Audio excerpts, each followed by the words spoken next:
Hi, and welcome back to Section 2, which is actually what we're beginning with in Chapter 15, but this is about the home front and what people did in the United States to help the war effort with World War II.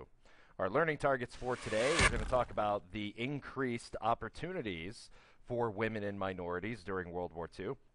We'll analyze the effect of the war on civil liberties of Japanese Americans, and we will talk about the how the need to support the war altered Americans' lives, and they physically had to change things about their lives in order to support the war effort. Not that we do that today. So, first off, women, they go off to work. The main thing they do is they take the jobs of men who went to fight. And this is traditionally in places where traditional women did not work. And so they work in heavy industry, like factories, and they also work in white-collar office settings. Another change is that usually if a woman worked, once she got married, she quit her job. And that's not the case anymore. Once a woman gets married, she still works. They gained confidence, knowledge, organizational skills, and respect for helping out the war effort. And Rosie the Riveter, this woman right here, served as the basic symbol of women going off to work and helping out with the war effort, showing that they're strong and they can support the war effort in that way without actually fighting. African Americans are working for what they call the double V, which is victory in Europe and victory against discrimination at home. And A. Philip Randolph becomes a prominent racial leader during this time, and he presents FDR with a list of demands from the black community. And one of those demands was to end discrimination in jobs that were funded by the government. And so FDR then passes Executive Order 8802. And an executive order, it's been in the news lately, it's what a president can do to bypass Congress when something needs to get done quickly. And so this needs to get done quickly. We can't wait on Congress to act on it. And so what it does is it assured fair, non-discriminatory hiring practices for jobs paid with government money. And lastly, black organizations also gained membership during the war years, like the NAACP and CORE, who adhered to nonviolent practices or passive resistance to fight segregation during the war years. And this is going to set the stage for the civil rights movement beginning in the 1950s.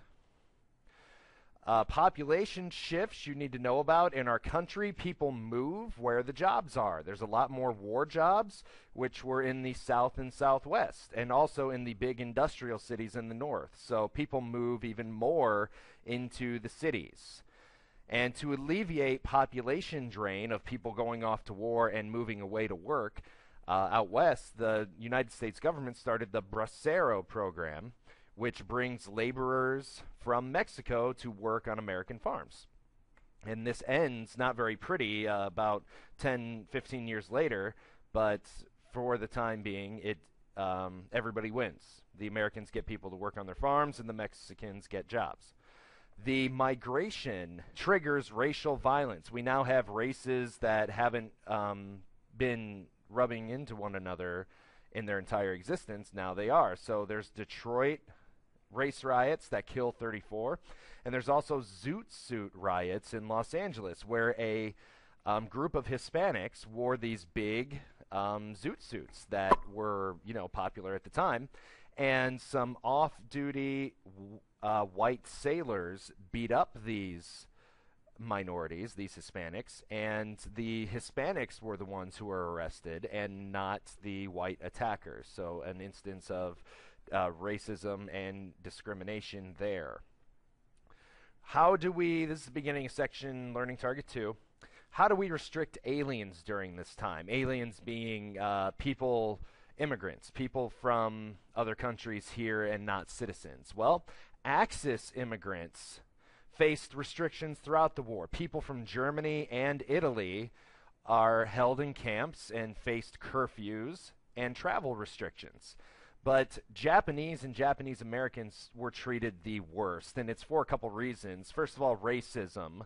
They're smaller in number. They're isolated from other Americans. Most Japanese live on the West Coast, and they also lack political power. There's nobody in office who is going to fight for the Japanese. So here is one of the black eyes on American history, the internment of Japanese citizens during World War II. Americans felt that Japan is going to invade the United States. There was panic along the West Coast.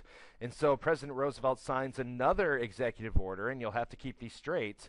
9066 authorizes the internment of Japanese Americans. So 120,000 Japanese Americans are moved from the West Coast to the nation's interior, and here you can see a map of that. 62% of these are American citizens. They'd never even been to Japan. But still, we think that they are in solidarity with the Japanese population, that they would do whatever they say and attack America, and we think they're dangerous. December 7th, 1941. The Japanese attack Pearl Harbor in Hawaii, and America soon goes to war with Japan. On February 19, 1942, President Roosevelt issues Executive Order 9066, giving the government authority to banish and imprison anyone considered dangerous to U.S. national security. Without trials or hearings, American citizens are forced into internment camps.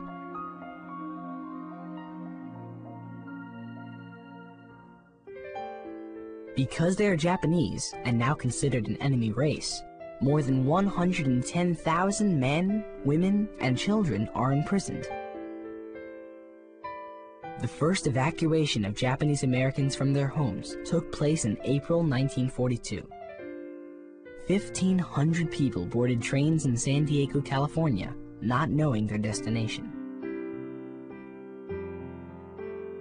They brought only what they could carry. They arrived first at temporary assembly centers, like this one at Santa Anita Park, a racetrack in Arcadia, California. From there, they were moved to internment camps. One camp was in Paulston, Arizona. The living arrangements in these isolated locations were Spartan. Whole families lived in single rooms. Because Paulston was only partially built when it opened, few supplies were available. Out of necessity, men took up woodworking, constructing furniture and goods from remnants of wood found in the camp. Everyone worked to have as normal a life as possible. In time, the camp started to resemble a small town, with churches, schools, and even softball leagues and tennis courts. But behind the facade of a normal life, Americans were prisoners. In 1943, the U.S. government began the process of moving people out of the camps. The process started with the distribution of loyalty questionnaires. These questionnaires were lengthy and confusing. Most of those who failed the loyalty test were sent to segregation camps. Finally, in 1945, the War Department lifted restrictions and allowed everyone to return home.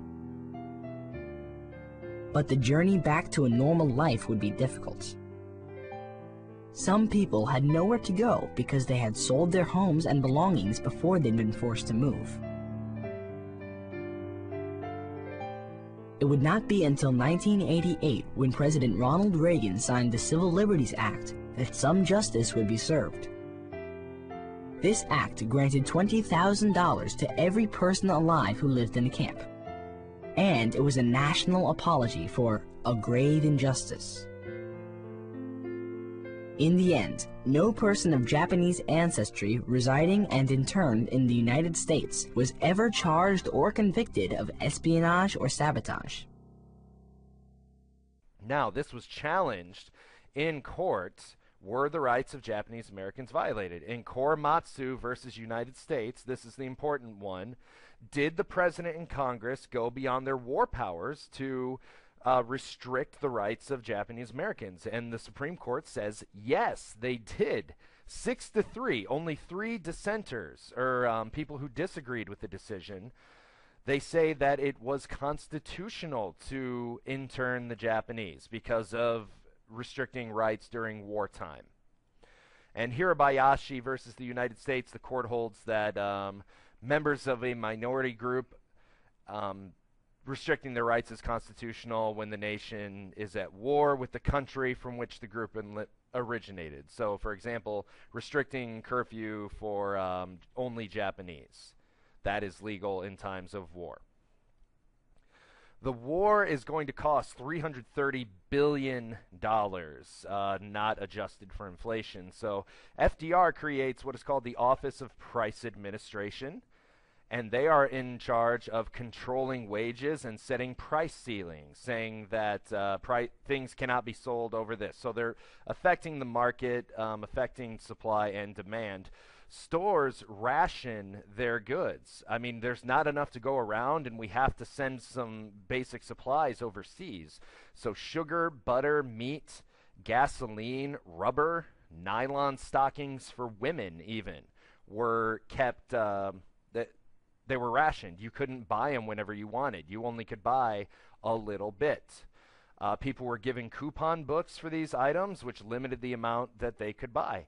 This ensured that the production for the war has enough of those scarce goods. And, I mean, they even wanted you to turn in your waste fats from cooking meat because those could be used in explosives. So you really had to save everything and be patriotic and contribute to the war effort. The media, the Office of War Information, worked with the media and Hollywood to make movies for the war and to spin information in a good way so Americans would support the war.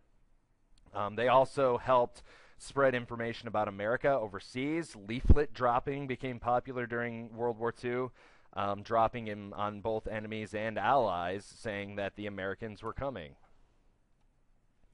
Americans got their news through newsreels, which were short, like, clips of the news that played before movies, telegrams, newspapers, radio broadcasts. Edward R. Murrow was stationed in England, and he becomes a very famous broadcaster, and letters home from soldiers.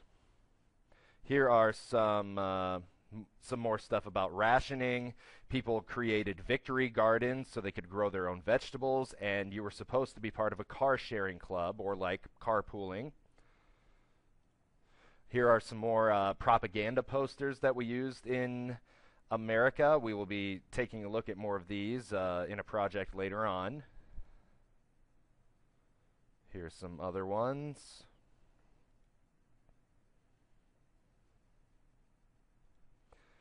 And Americans were also expected to be quiet about war information because somebody could hear it and pass information along to the enemy if they were a spy. And then finally, Americans contributed to the war effort by helping to pay for the war. We can't deficit spend billions and trillions of dollars per year like we do now, but back then we actually had to pay for it. So Americans were expected to contribute 10% of their income to buying war bonds, which are just like savings bonds. You know, as soon as they matured, you could turn them back in and get money for it. But that is 8 out of every 13 Americans purchased war bonds like they were supposed to, raising over $185 billion for the war. And that is a quick look at how Americans helped pitch in for the war effort. Next time we are going to take a look at the Holocaust and kind of switch gears a little bit. So thanks for watching and have a great night.